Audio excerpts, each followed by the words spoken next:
सुधांशु त्रिवेदी जी, क्या ठाना है आप लोगों ने? किस बात की पर्देदारी है सर?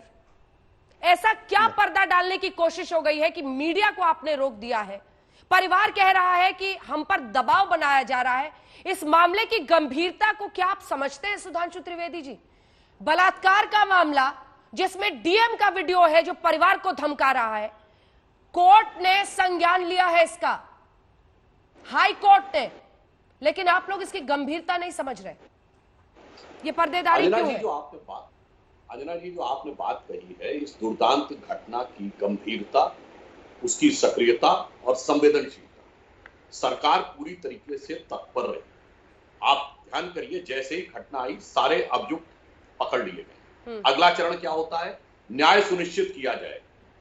न्याय सुनिश्चित करने के बाद क्या होता है कि समयबद्ध हो, ये नहीं कि महीनों साल भर चलता रहेगा, फास्ट ट्रैक कोर्ट कर दिया। अगला क्या होता है कि जांच सही और निष्पक्ष हो, तो एसआईटी गठित कर दी गई। 3 सदस्य हैं, जिसमें एक महिला भी है और एक दलित समुदाय से भी। तो एसआईटी गठित, जो फास्ट ट्रैक कोर्ट में, और सारे के सारे अपराधी पकड़ लिए गए। और उसके बाद सरकार की मंशा, मुख्यमंत्री जी का यह बयान, 2 बड़े काम आप गिनाना भूल गए सुधांशु जी।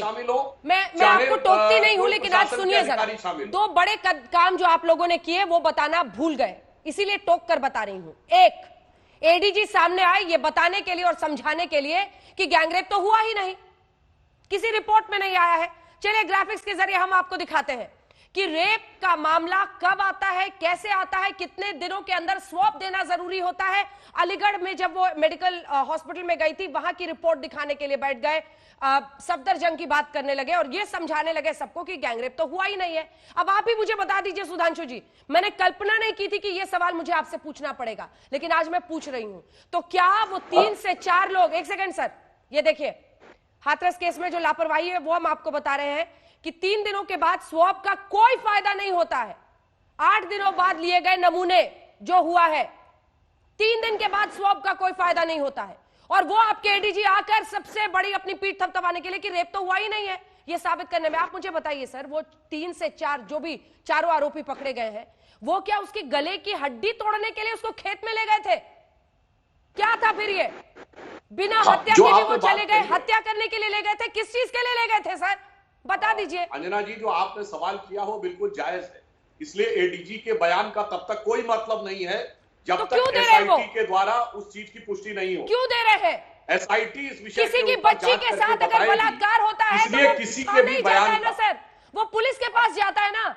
ये तो बेटियों को समझाने के बराबर है कि आगे से अपनी मुंह मत खोलना, वरना तुम्हारे चरित्र पर सवाल खड़े करेंगे, बोलेंगे कि तुम्हारा डाइंग डिक्लेरेशन भी झूठा है और ये कोई और नहीं, आपके एडीजी बोल रहे हैं। मैं बोल सकता हूं अंजना जी, देखिए आपने जो बात कही, आपकी विषय और आपकी भावना दोनों बिल्कुल जायज है, इसीलिए मैंने सब्जेक्टिवली क्या हुआ वो बताया और भावना के आधार पर बता रहा हूं। मुख्यमंत्री जी ने क्या कहा?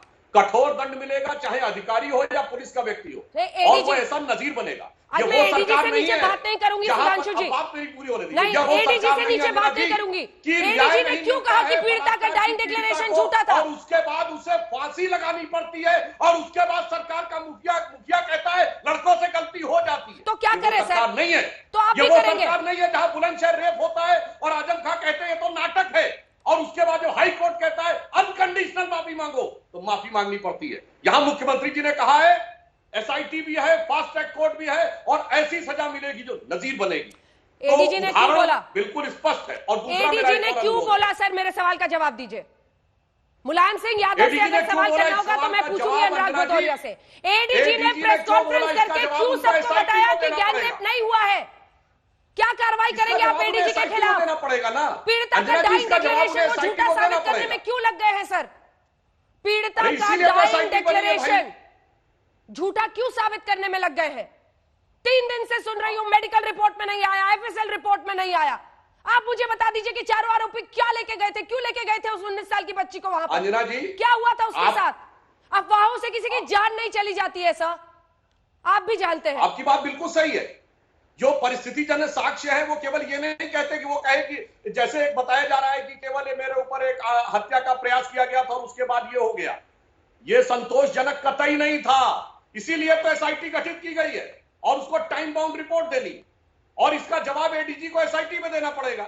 बिल्कुल कि उन्होंने क्यों बोला है और कैसे बोला है और किस आधार पर बोला है। और उसके बाद मैंने बताया एसआईटी में 3 सदस्य हैं, सभी लोगों का प्रतिनिधित्व भी है।